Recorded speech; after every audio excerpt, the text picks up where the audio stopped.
दाढ तिरप्या आलेल्या असतात, कुठेतरी गालाच्या साईडने आलेल्या असतात.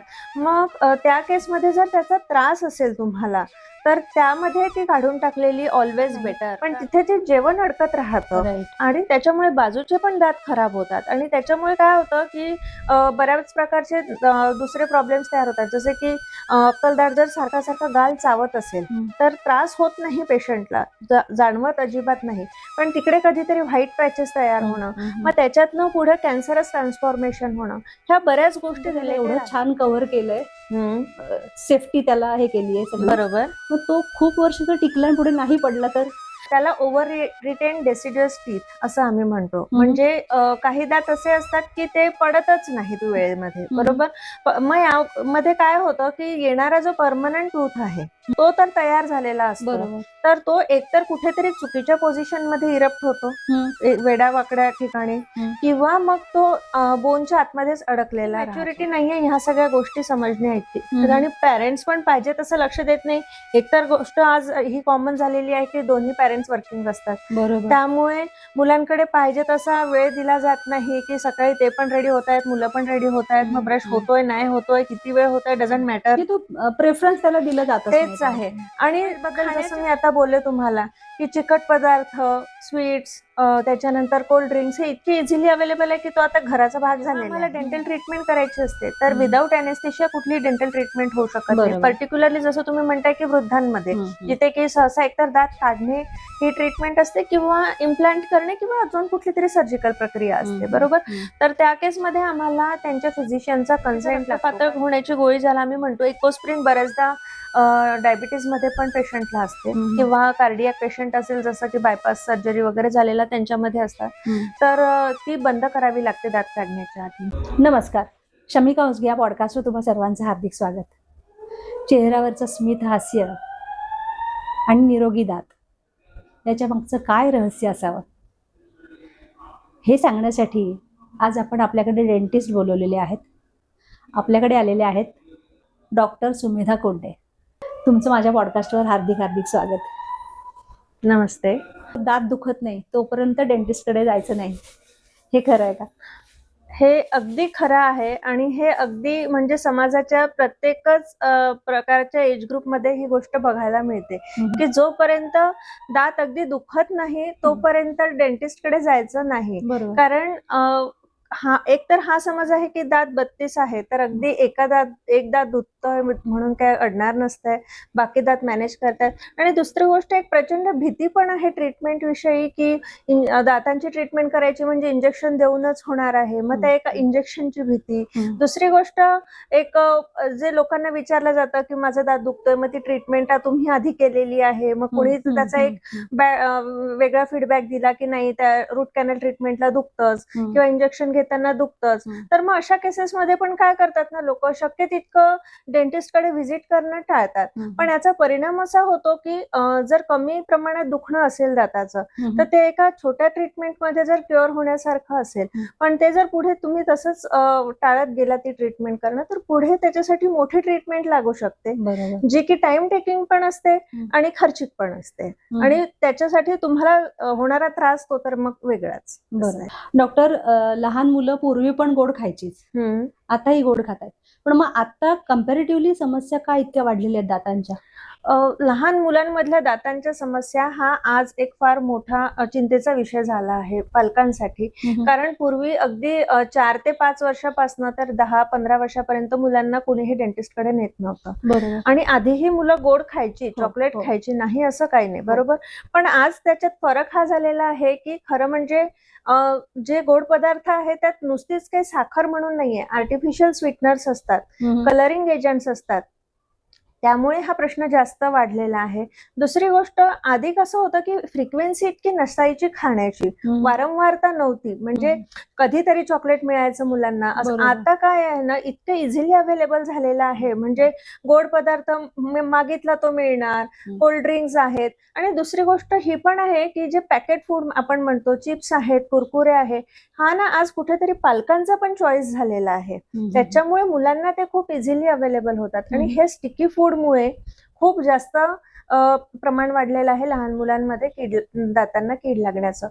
आणि सेकंड थिंग हा आहे की त्या प्रमाणात ब्रशिंग टेक्निक बद्दल मुलांना तितकी माहिती नाही. त्यामध्ये दोन गोष्टी आहे. एक तर मुलं तितकी मॅच्युअर नाही आहेत की बरोबर. ते समजू शकतील की मी आता चिकट काही खाल्लाय, गोड खाल्लाय, तर मी ब्रश केलाच पाहिजे, बरोबर. आणि दुसरी गोष्ट, पालकांना पण तितका अवेअरनेस नाहीये की इतकं मुलं खात आहेत तर त्यानुसार त्याचा क्लिनलीनेस पण व्हायला पाहिजे, बरोबर आहे ना. म्हणून हा प्रश्न जास्त. मला हे माहिती होतं की 2दा फक्त ब्रश करायचा, बरोबर, जे आम्ही आता रुटीन फॉलो करतो. राईट. पण तुम्ही आता म्हणाल की मग असं काही खाल्लं गेलं तर लगेच ब्रश करावा हो हो, लहान मुलांमध्ये तर नक्की करावा. कारण की काय आहे ना, काही मुलं आज अशी पण आहेत जी ऐकत नाहीत पालकांचं, का? की अगदी 2 सेकंद ब्रश करणार काहीतरी आणि लगेच टाळणार. असं नाही की जो सकाळचा किंवा रात्रीचा ब्रश होतोय तो पण काही प्रॉपर 2 मिनिट्स ब्रशिंग आम्ही ज्याला म्हणतो ते होतच असं नाही. ब्रशचं पण टाइम, ब्रशिंगचं पण टायमिंग Right. ठरलेलं असतं. करेक्ट.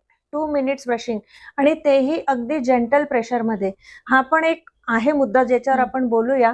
पण 2 मिनिट्स ब्रशिंग हे व्हायलाच पाहिजे, आणि 2 टाइम व्हायलाच पाहिजे, बिफोर बेड आणि एकदा सकाळी, बरोबर. आणि मुलांमध्ये तितकी मॅच्युरिटी नाहीये ह्या सगळ्या गोष्टी समजण्या इतकी. आणि पेरेंट्स पण पाहिजे तसं लक्ष देत नाही. एकतर गोष्ट आज ही कॉमन झालेली आहे की दोन्ही पेरेंट्स वर्किंग असतात, बरोबर. त्यामुळे मुलांकडे पाहिजे तसा वेळ दिला जात नाही की सकाळी ते पण रेडी होत आहेत, मुलं पण रेडी होत आहेत, मग ब्रश होतोय नाही होतोय, किती वेळ होतोय, डझंट मॅटर. तो प्रेफरन्स त्याला दिला जात तेच आहे. आणि खाण्याच्या सवयीबद्दल जसं मी आता बोलले तुम्हाला की चिकट पदार्थ, स्वीट्स, त्याच्यानंतर कोल्ड ड्रिंक्स हे इतके इझिली अवेलेबल आहे की तो आता घराचा भाग झालेले आहेत आपल्या, बरोबर आहे, ग्रोसरीचा भाग झाला साध्या शब्दात. तर त्याच्यामुळे ही गोष्ट जास्त वाढलेली आहे छोट्या मुलांमध्ये की दाताला कीड लागण्याचं प्रमाण हे अगदी 3 ते 4 वर्षापासनं, म्हणजे जेव्हा मुलाला पूर्ण दात आलेले आहेत तेव्हापासूनच दात किडायला लागतात. आणि या वयामध्ये मुलांना तितकी समज पण नाही आहे, तर त्यामुळे तो त्रास जास्त होतोय. मिल्क टीथ जे असतात ते पडणार आहे आणि कालांतराने आपले चांगले दात रेग्युलर येणार आहेत, बरोबर. मग तरी सुद्धा मिल्क टीथ पडणार असताना सुद्धा तुम्ही लोक त्याचं रूट कॅनिंग करून ते का वाचवता? बरोबर. हा एक खूप महत्वाचा प्रश्न तुम्ही मला विचारला आहात की कसं आहे ना, मिल्क टीथ पडतात, बरोबर आहे. मिल्क टीथ हा 20 दात असतात मुलांच्या तोंडामध्ये, बरोबर. हा 20 दातांचा सेट असतो, आणि हे 20ही दातांची पडण्याची एक ठराविक वेळ असते. म्हणजे असं नाहीये की अगदी तो मुलगा 4 वर्षाचा झालाय आणि दात किडलाय तर तो दात काही लगेच पडणारा नसतो. 7व्या वर्षापासून, 6 ते 7व्या वर्षापासून दात हळूहळू पडायला सुरुवात होते. त्यातही सुरुवातीच्या काळात पुढले खालचे दात पडतात, त्याच्यानंतर वरचे, अशी प्रत्येक दाताची एक क्रोनॉलॉजिकल ऑर्डर ज्याला म्हणतो आम्ही ती असते. तर प्रत्येक दाताचा एक विशिष्ट वेळ आहे पडण्याची, आणि तो दात जर वेळेआधी खराब झाला किंवा वेळेआधी पडला तर जे अल्व्हिओलर बोन असतं, म्हणजे जिथे दात रोवलेले असतात, ते बोन जे आहे त्याची ग्रोथ प्रॉपर होत नाही, आणि नंतर येणारे दात जे आहे ते वेडेवाकडे येतात. त्यामुळे एखादा दात, समजा आता मागले दात जनरली जास्त किडतात, मोलर टीथ छोट्या मुलांचे, तर ह्या दातांचा जो दात पडण्याचा काळ आहे तो 11 ते 12वा वर्ष आहे. तोपर्यंत, आता 4थ्या वर्षी जर दात खराब झाला आणि त्याला जर 12व्या वर्षापर्यंत टिकवायचंय, मग करायचं काय? दुखत तर ठेवू शकत नाही आपण त्याला, बरोबर. म्हणून त्याला रूट कॅनल आणि कॅप करणं आवश्यक आहे, सो दॅट की तो 11 ते 12व्या वर्षापर्यंत किंवा त्याचा नॅचरल टाइम होईपर्यंत तसाच टिकून राहील आणि मुलगाही इझिली खाऊ शकेल. कारण ही वेळ पण अशी आहे ना मुलांची की ही वाढीचं वय असतं, बरोबर. त्यामुळे त्याला चावता येत नाही, खाता येत नाही, मग न्यूट्रिशनल डेफिशियन्सीज तयार होतात आणि मग त्याच्यातनं वाढीवर परिणाम होतात. तो वाचवल्यानंतर त्याला एवढं छान कव्हर केलंय, सेफ्टी त्याला हे केली आहे सगळं, बरोबर. मग तो खूप वर्ष जर टिकला आणि पुढे नाही पडला तर? त्याला ओव्हर रिटेन डेसिड्युअस टीथ असं आम्ही म्हणतो. म्हणजे काही दात असे असतात की ते पडतच नाहीत वेळेमध्ये, बरोबर. मग यामध्ये काय होतं की येणारा जो परमनंट टूथ आहे तो तर तयार झालेला असतो, तर तो एकतर कुठेतरी चुकीच्या पोझिशन मध्ये इरप्ट होतो, वेडावाकड्या ठिकाणी, किंवा मग तो बोनच्या आतमध्येच अडकलेला राहतो. आता या केसमध्ये काय आहे ना, म्हणून रेग्युलर डेंटल चेकअप्स असावे हे का म्हणतात, कारण कसं आहे ना, पॅरेंट्सला सगळे दात सारखेच दिसतात, ते काही डिफरन्शिएट नाही करू शकत की कुठला दात दुधाचा आहे आणि कुठला दात परमनंट आहे, बरोबर. तर हे जर तुम्ही रेग्युलर डेंटल चेकअप करत राहिले तर डेफिनेटली तुमचे डेंटिस्ट तुम्हाला सांगतील की हा आता वेळेच्या पलीकडे हा दात टिकलेला आहे आणि ह्याला वेळेत आता काढावा लागेल आपल्याला, सो दॅट की जो परमनंट टूथ आहे त्याला आपण एकतर कुठे चुकीच्या ठिकाणी आला असेल तर आपण एकतर त्याला रिलोकेट करू शकू, म्हणजे बरोबर पोझिशनला आणू शकू, किंवा मग काय त्याची मॅनेजमेंट करायची ती वेळेमध्ये होऊ शकते. पण कधी कधी काय होतं, बरेच वर्षापर्यंत दुधाचे दात तसेच राहतात आणि लक्षात येत नाही की हे पडले नाही. पण दुधाच्या दातांमध्ये लाईफ टाईम टिकून राहण्याची ताकद नसते. ओके. ते स्ट्रक्चर तसं बनलेलंच नाही. त्यामुळे कधीतरी मधल्या वयात ते पडतात, जसं की 25-30 मध्ये मग अचानक तो दात हलायला लागला आणि पडला, आणि मग लक्षात येतं की मग पेशंट पण घाबरून जातात की आमचं वय नाहीये हे दात पडायचं 25-30चं. आणि मग काय, मग जेव्हा डेंटिस्ट कडे व्हिजिट होणार तेव्हा डेंटिस्ट तुम्हाला सांगणार की नाही, हा तर दुधाचा दात आहे आणि हा आता पडतोय, हा पडणारच. मग तिकडे कुठल्या प्रकारची रिप्लेसमेंट करायची हा मग केस डिपेंडंट क्वेश्चन होऊन जातो, की आपण नकली दात तिथे बसवायचा किंवा आहे तोच दात रिपोझिशन होतो का ब्रेसेसनी ते बघायचं. ह्या सगळ्या गोष्टी मग डिपेंड करतात केस टू केस की ते कसं मॅनेज करायचं. डॉक्टर, ब्रेसेसचा आता विषय निघालेच आहे. बरोबर. तर ब्रेसेस लावणं कितपत योग्य आहे? खरंच ते दात एवढे सरळ करणं गरजेचं आहे का? कारण तो पेनफुल खरं तर सगळा प्रवास असतो, जितकं मी ऐकलंय. बरोबर. आणि त्याला आता अल्टरनेटिव्ह काय निघालंय? हो, अलायनर्स. बरोबर. मग ते कुठलं प्रिफर करावं? अलायनर्स, ब्रेसेस हा सगळा एक दात सरळ करण्याचा एड आहे.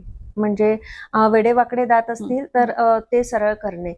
सगळ्यात आधी तर वेडेवाकडे दात जे आहेत ते सरळ करणे हे फार आवश्यक आहे. कारण काय होतं, एकतर त्याच्यामध्ये तुमचा लुक चेंज होतो, म्हणजे एक कॉन्फिडन्स येतो तुम्हाला स्माइल करताना, बोलताना. कारण ज्यांचे दात खरंच म्हणजे सरळ नाही आहेत त्यांनाच तो माहितीये प्रॉब्लेम काय आहे, तो कॉम्प्लेक्स काय आहे, ती गोष्ट त्यांनाच माहितीये. बरोबर. तर आणि दुसरी गोष्ट काय होतं, जर दात एका सरळ रेषेत नसतील ना तर ते क्लीन पण होत नाही. आपली जी नॉर्मल ब्रशची डिझाईन असते ना, ही एक वेल अलाइन टीथ साठी असते किंवा नॉर्मल दातांसाठी असते. तर जेव्हा वेडेवाकडे असतील दात तेव्हा ते नॉर्मल ब्रशने प्रॉपर क्लीन होत नाहीत. कुठेतरी कॉर्नर्स तसेच येलो होत राहतात, कुठेतरी हळूवार कीड लागत असते आणि ही गोष्ट लगेच लक्षात येत नाही. आणि हे दात सरळ करण्यासाठी पण एक प्रॉपर वय असतं. म्हणजे हे त्या वयात जर तुम्ही करून घ्याल, एक साधारण 25 पर्यंत वगैरे, तर ती खरंच चांगल्या पद्धतीने ट्रीटमेंट होते. अलायनर्स बद्दल जर बोलायचं झालं आपल्याला, तर अलायनर्स हा एक काय म्हणतात आधुनिक पद्धत आहे याच्यामध्ये. त्याने पण छान अगदी सरळ होतात दात. पण पिरियड जो आहे, जसं की ब्रेसेस लावले तर असं वाटतं पेशंटला की 2 वर्ष जाणार आमची त्याच्यामध्ये, आणि प्लस ती वायर लागलेली राहणार.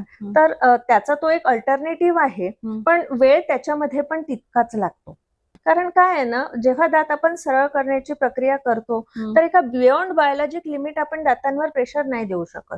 भले तुम्ही प्रक्रिया कुठलीही वापरा, अलायनर्स वापरा, नॉर्मल ब्रेसेस वापरा, पण वेळ साधारणतः तितका लागतो. 2 ते 4 महिने प्लस मायनस होऊ शकतात. डॉक्टर, त्याचे साईड इफेक्ट कधी नसतात का? ऍज सच त्याच्यामध्ये काही साईड इफेक्ट नाहीये की तुम्हाला हेडेक होणार आहे. ड्युरिंग ट्रीटमेंट तो होऊ शकतो, पण तो काही असं तुम्हाला परमनंट उद्भवणारा त्रास नाही राहणार की आता एकदा जी डोकेदुखी लागली दाताची ब्रेसेसची ट्रीटमेंट करताना ती कायमच टिकली, असं होत नाही. आता मेन मुद्दा म्हणजे अक्कलदाढ. बरोबर. अक्कलदाढ, विजडम टूथ जो म्हणतो आपण, तो ठराविक वयानंतर येतो आणि त्याच्यावर स्किन आलेलं असतं, ते फार पेनफुल असतं. त्या दाताची जर गरज नसेल तर तो काढून टाकलेलाच बरा. अक्कलदाढ येण्याचं वय हे एक साधारणतः 17 ते 24 ह्या वयामध्ये तो येतो. आणि ह्याला अक्कलदाढही त्याचमुळे म्हणतात की एक साधारण माणसाला त्या काळात मॅच्युरिटी आलेली असते. बरोबर ना. तर ह्याच्यामध्ये अक्कलदाढ जर तुम्हाला पूर्णपणे इरप्ट झालेली असेल आणि व्यवस्थित पोझिशनला जर इरप्ट झालेली असेल तर काढून टाकण्याची अजिबात गरज नाही. पण 70% केसेसमध्ये असं होतंय की एकतर अक्कलदाढ तिरप्या आलेल्या असतात, कुठेतरी गालाच्या साईडने आलेल्या असतात.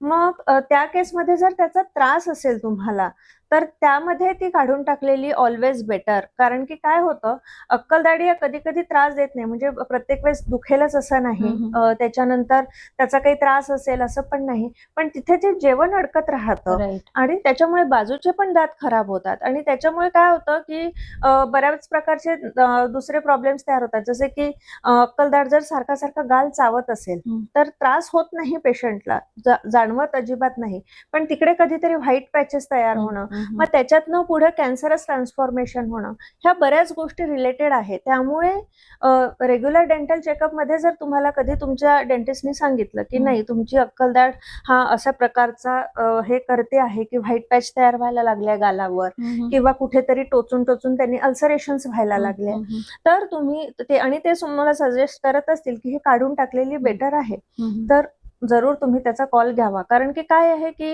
अक्कलदाढ काढणे हा एक खूप भीतीचा विषय आहे पेशंट्स मध्ये, की मग त्याला इंजेक्शन देणार, मग ती वाकडीच असते सर्जिकली, बरोबर आहे हा भाग त्याच्यामध्ये, पण ती एकदाची कधीही काढून टाकलेली बरी जर त्याचा असा काही अपाय होणार असेल पुढच्या काळात तर.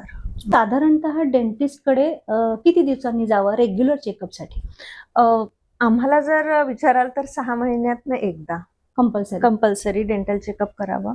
कारण की काय आहे की हे जे डेंटल केरीज जे आहे, ज्याला आपण दाताला कीड लागणे म्हणतो, ही सुरुवातीला अगदी कमी प्रमाणात असते आणि ती जेव्हा सुरू होते तेव्हा पेशंटला कुठल्याही प्रकारचा त्रास नसतो. त्यामुळे बरेचदा लक्षात पण येत नाही लोकांना की दातांना कीड लागणं सुरू झालेली आहे, किंवा कधीतरी एखादा स्पॉट दिसतोय पण त्रास नाहीये तर इग्नोर केला जातो.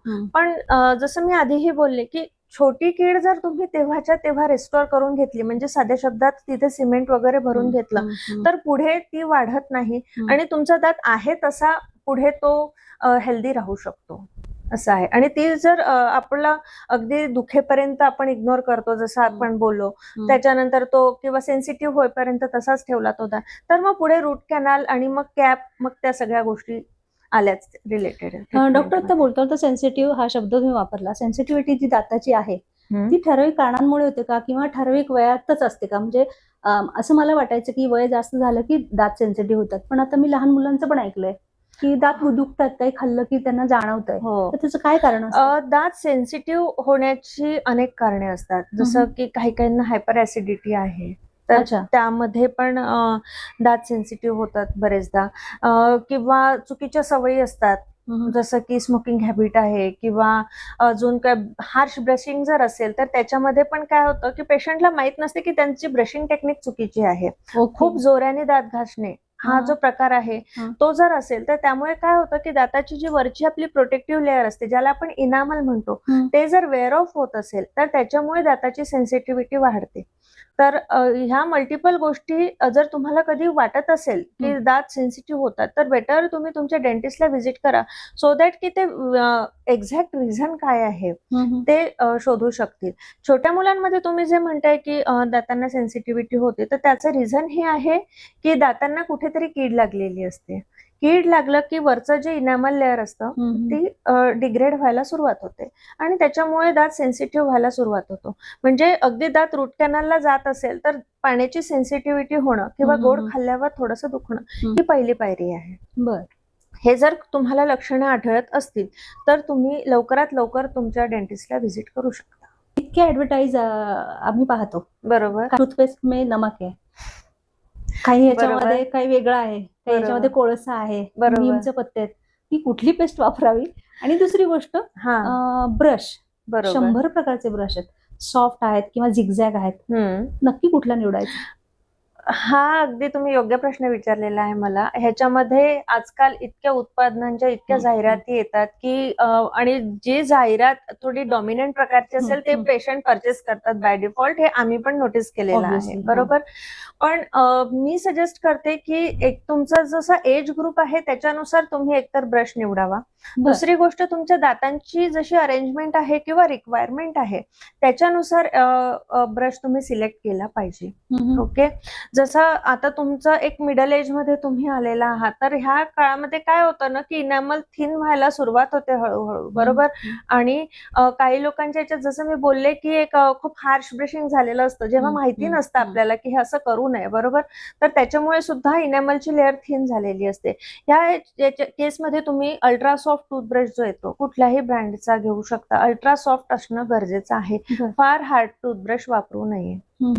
ओके, झिगझॅग वाले वगैरे चालतील जर तुमचे दात वेडे वाकडे आहेत, तर त्या केसमध्ये जे झिगझॅग टूथब्रश आहे डिझाईन मध्ये ते तुम्ही यूज करू शकता, सो दॅट की मॅक्झिमम कॉर्नर जे आहेत ते कव्हर होतील, क्लीन होतील. त्याच्यानंतर अल्ट्रा सॉफ्ट टूथब्रश मध्ये काय होतं की फार प्रेशर येत नाही, असं दातांवर. आणि सगळ्यात महत्वाचं आहे, ब्रश असू देत एक अल्ट्रासॉफ्ट जसं मी म्हंटल, पण तुमचं जे ब्रशिंगचं प्रेशर आहे, जे आपण हाताने जेव्हा ब्रश करतो तेव्हा एक जो प्रेशर देतो, that should be very gentle. म्हणजे अगदी हलक्या हाताने ब्रश करायचा. काही लोकांमध्ये काय असतं की त्यांना असं वाटतं एकतर मी खूप ब्रश करेल तर दात माझे पांढरे होतील, किंवा काहींना जसं टोबॅकोची वगैरे सवय आहे तर त्याचे जे स्टेन्स आलेले असतात ते निघतील हार्श ब्रशिंगनी. तसं होणार नाही. इनामल एकदा झिजेल, पण ते जे स्टेन्स आहे ते तुम्हाला स्केलिंग ही जी दात स्वच्छ करण्याची पद्धत आहे त्यानेच स्वच्छ करून घेणे आहे. त्यामुळे ब्रश जो आहे तो तुम्ही शक्यतोवर सॉफ्ट ब्रश निवडावा. आणि सगळ्यात महत्वाचं म्हणजे जसं मी सांगितलं की तुमची जी ब्रशिंग टेक्निक आहे ती थोडीशी मॉडिफाय करा. नसेल माहिती तुम्हाला जी म्हणजे कुठली योग्य पद्धती आहे, तर तुम्ही एकदा डेंटिस्टचा सल्ला घ्या. ते तुम्हाला एक्झॅक्ट टेक्निक शिकवतील की तुम्ही कुठल्या पद्धतीने ब्रश केला पाहिजे. तुमची जी दातांची रचना आहे त्याच्यानुसार तुम्हाला नेमकं कुठली पद्धत, कारण त्याच्यामध्ये पण बऱ्याच पद्धती आहे, सायंटिफिक पद्धती आहे. सो ते तुम्हाला त्यानुसार मार्गदर्शन करतील आणि त्यानुसार तुम्ही जर ते फॉलो केलं तर नक्कीच तुमचा फायदा होईल की लॉंग टर्म मध्ये क्लिनलीनेस चांगला मेंटेन राहील. आणि आता तुम्ही बोललात की स्टेन सुद्धा काढले जातात ठराविक तुमच्या एका ट्रीटमेंटमध्ये. मग आता जे फॅड आहे, यू कॅन से फॅडच, की व्हाईटनिंग करून घेतात. बरोबर. सुंदर दिसायचे. आता चित्रपट अभिनेत्री त्यांचं तर गरज आहे ती. बरोबर. नॉर्मली पण व्हाईटनिंग करावं का? ते म्हणजे सोयीस्कर आहे का, किंवा त्याचे काही साईड इफेक्ट आहेत का? बरोबर. तर ह्यामध्ये दोन पद्धती आहे. एक तर मी जे आता स्टेन बद्दल बोलली तर ते म्हणजे स्केलिंग. स्केलिंग मध्ये काय होतं की दातांवर जे कॅल्क्युलस किंवा प्लाक साचलेलं असतं, तर किटन ज्याला म्हणतो आपण, तर ते नॉर्मली आपण रिमूव्ह करतो. त्यामध्ये दातांची शेड चेंज होत नाही. दात आहे तोच तुमचा नॉर्मल शेड राहणार आहे. ओके. स्केलिंग मध्ये फक्त आपण ती कॅल्क्युलस प्लाक स्वच्छ करणे किंवा टोबॅकोचे जे स्टेन्स वगैरे असतात ते गुटकायचे ते सगळे निघून जातात. पण तुम्हाला जर दाताची शेडच व्हाईट करून घ्यायची असेल, बरोबर ना, जसं आपण स्किन टोन बद्दल बोलतो तशी जर तुम्हाला दाताची शेड व्हाईट करायची असेल तर त्याला एक टीथ व्हाईटनिंग म्हणजे एक ब्लिचिंग म्हणून प्रक्रिया असते, तर ती तुम्ही करून घेऊ शकता. तर ती पण रेकमेंडेड आहे. फक्त त्यामध्ये थोड्याशा मेंटेनन्सच्या गोष्टी आहेत, जसं कारण की ती टोटली कॉस्मेटिक ट्रीटमेंट आहे. ओके. तर त्यामध्ये एकतर ऑफिस ब्लिचिंग आम्ही ज्याला म्हणतो, म्हणजे डेंटल क्लिनिक मध्येच तुम्हाला डेंटिस्ट प्रॉपर ब्लिचिंग करून देतील, तर ते एक आहे. किंवा हाऊस ब्लिचिंग पण असतं, म्हणजे त्याचे ट्रेज आणि सेट तुम्हाला डेंटिस्ट सजेस्ट करतात की ते कसं वापरायचं काय, तर अकॉर्डिंगली ते तुम्ही पण करू शकता. पण ऑफिस ब्लिचिंग ही प्रक्रिया जास्त रेकमेंडेड आहे त्यामध्ये, कारण त्यामध्ये डेंटिस्ट स्वतः अंडर ऑब्झर्वेशन टीथ व्हाईटनिंग करणार आहे तुमचं.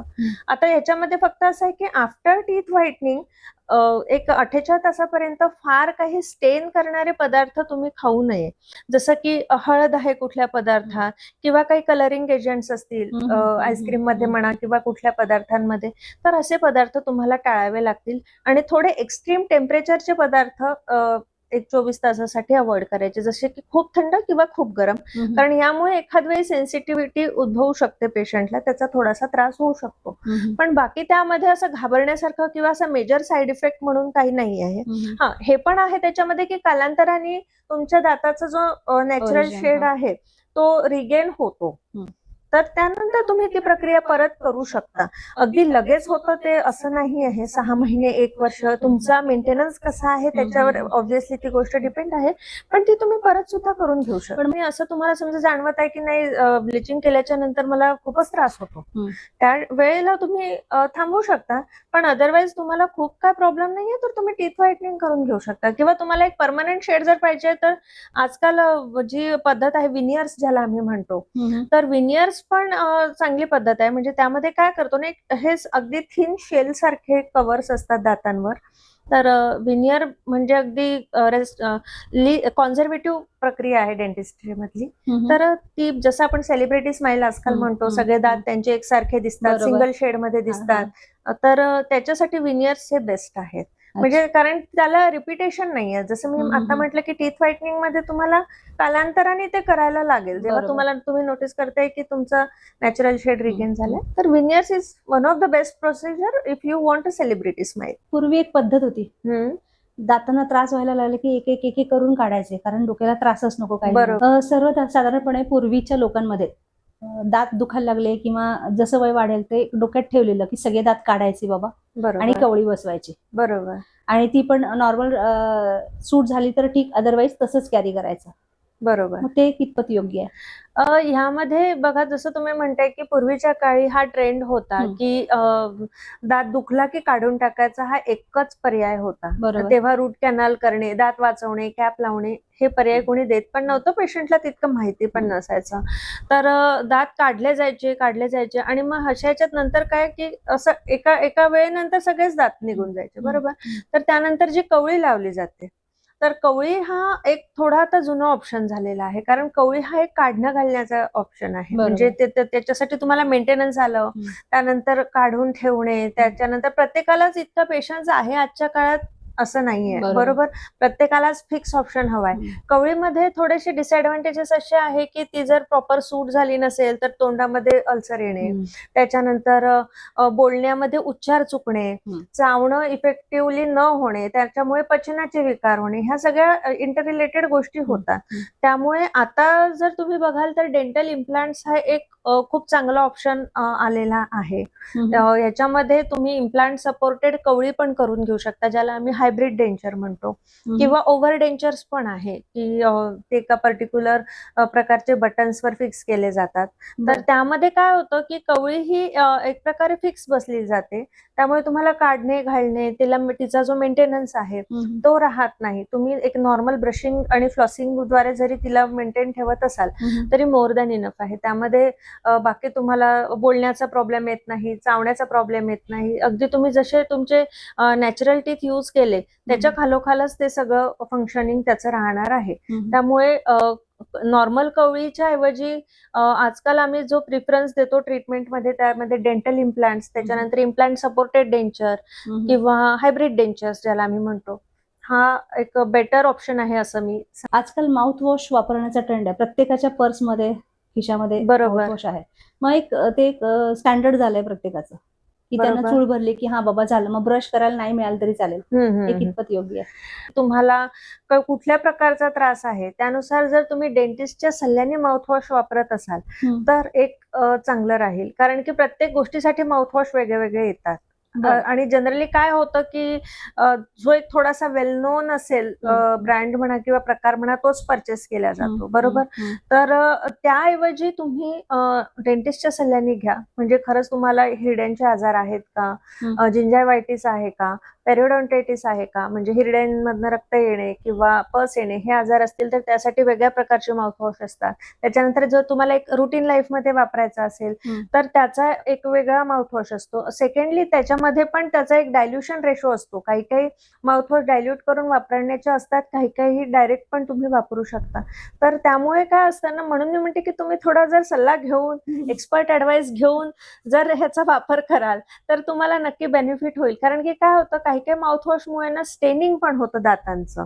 लॉंग टर्म मध्ये जर एखादा माउथवॉश तुम्ही वापरत असाल तर तुम्ही ऑब्झर्व कराल की ब्राऊन स्टेन्स येत आहेत तुमच्या दातांवर, पण पेशंटला हे कळत नाही की मी इतकं चांगलं ब्रशिंग करते, माउथवॉश यूज करते, सगळं होत आहे, मग हे स्टेन्स का आलेले. तर माउथवॉश पण दीर्घकाळ वापरल्यामुळे स्टेन्स येतात. त्यामुळे त्याचा डायल्युशन रेशो, तुम्ही कुठला माउथवॉश वापरता आहात आणि कुठल्या कारणासाठी वापरता आहात, हा थोडा जर तुम्ही एक्सपर्ट ऍडवाइस घेऊन जर वापर केला तर खरंच तुमच्यासाठी ते फार फायद्याचं राहणार आहे. इलेक्ट्रिक ब्रश वापरले जातात, बरोबर. मग ते सोयीस्कर आहेत का रेग्युलर ब्रशपेक्षा? जोपर्यंत तुमचं ब्रशिंग टेक्निक प्रॉपर आहे, तुम्ही हाताने ब्रश करताय किंवा इलेक्ट्रिक ब्रश करताय, तो काही जास्त मॅटर करणार नाही. मॅन्युअल ब्रशिंग मी जनरली लोकांना सांगते की मॅन्युअल ब्रशिंग जे आहे, हाताने आपला ब्रश करणे, हे एक जरा जास्त योग्य पद्धत आहे. कारण तुम्ही पाहिजे तसं बरोबर प्रत्येक कॉर्नर कव्हर करू शकता त्यामध्ये आणि एक जेंटल प्रेशर मेंटेन करू शकता. इव्हन इलेक्ट्रिक ब्रश मध्ये पण ते सगळे मोड, आजकाल ऑटो मोडचे फार ब्रशेस आलेले आहेत. तर बोथ आर गुड. त्यामध्ये असं काही कंपॅरिझन करण्यासारखं काही नाहीये. फक्त तुम्ही टेक्निक एक मेंटेन ठेवा आणि टायमिंग, म्हणजे खूप जास्त वेळ पण नको आणि खूप कमी वेळ पण नको. With adequate amount of toothpaste. खूप जास्त नको आणि कमी पण एक नको. साधारण किती अमाऊंटची टूथपेस्ट हवी? कारण आम्ही त्या ऍडव्हर्टाइजमेंट मध्ये पाहतो पूर्ण ब्रश पूर्ण ब्रश भरलेला आहे. करून बरोबर. तर नाही, एक गरजेचं साधा अगदी दाण्याच्या शेप एवढी टूथपेस्ट घेण्यात यावी, तितकी गरजेची आहे. बस. का इतकी आता जे टूथपेस्टची आपण ऍडव्हर्टाईज मध्ये बघतो तर आता डेफिनेटली त्यांच्या ब्रँडसाठी ते तसं हे दाखवतात किंवा काय, पण तितकी टूथपेस्ट अजिबात घेऊ नये. तितकी आपल्या याच्यासाठी डेली रिक्वायरमेंटसाठी काही नाही लागतच नाही, बरोबर. आणि कितीही जास्त घेतली तरी त्याचा फार काय पॉझिटिव्ह इफेक्ट होणार आहे असं पण नाही. अपाय होईल पण उपाय नाही. एजेड पेशंट्स येत असतील, बरोबर. मग त्यांचं काही वेळेस डायबेटिक असतात किंवा आणखी हाय बीपी असू शकतं, बरेच व्याधी असतात. बरोबर. त्यात जर त्यांना दाताचं काही ट्रीटमेंट करायची असेल जिथे ब्लड येणार आहे किंवा इंजेक्ट करायचंय, त्यावेळेस बरोबर. कसं करतात? जेव्हा आम्हाला डेंटल ट्रीटमेंट करायची असते तर विदाऊट अनेस्थेशिया कुठली डेंटल ट्रीटमेंट होऊ शकत नाही. बरोबर. पर्टिक्युलरली जसं तुम्ही म्हणताय की वृद्धांमध्ये जिथे की सहसा एकतर दात काढणे ही ट्रीटमेंट असते किंवा इम्प्लांट करणे किंवा अजून कुठली तरी सर्जिकल प्रक्रिया असते, बरोबर. तर त्या केसमध्ये आम्हाला त्यांच्या फिजिशियनचा कन्सेंट लागतो. कारण की जर रक्तपातळ होण्याची गोळी ज्याला आम्ही म्हणतो, इकोस्प्रिन बऱ्याचदा डायबिटीज मध्ये पण पेशंटला असते किंवा कार्डियाक पेशंट असेल जसं की बायपास सर्जरी वगैरे झालेला त्यांच्यामध्ये असतात, तर ती बंद करावी लागते दात काढण्याच्या आधी. 3 दिवस आधी कंपल्सरी इकोस्प्रिन बंद करावी लागते. कुठल्याही पेशंटला जर इकोस्प्रिन आपल्याला चालू आहे माहिती असेल तर त्यांनी आधी आपल्या डेंटिस्टला त्याबद्दल माहिती द्यावी. कारण ह्यामध्ये काय होतं ना की कॉम्प्लिकेशन्स होऊ शकतात.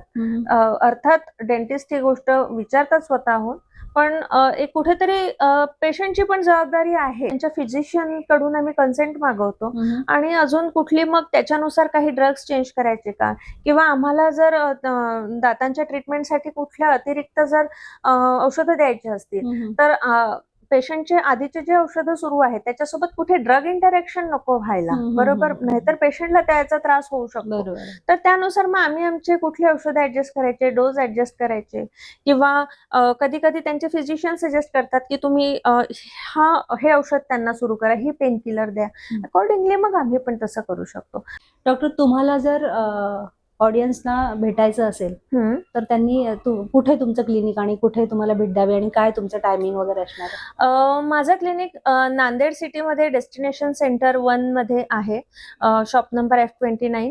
आणि मी सोमवार ते शनिवार सकाळी 11 ते 2 आणि संध्याकाळी 6 ते 9 या वेळेमध्ये अवेलेबल असते. गुगल सर्च मध्ये पण माझा प्रोफाईल आहे, तुम्ही सर्च करून मला कॉन्टॅक्ट करू शकता. तुमच्या सेवेत सदैव उपलब्ध. इथे आलात तुम्ही, मनापासून आभारी आहे तुमची. धन्यवाद. धन्यवाद.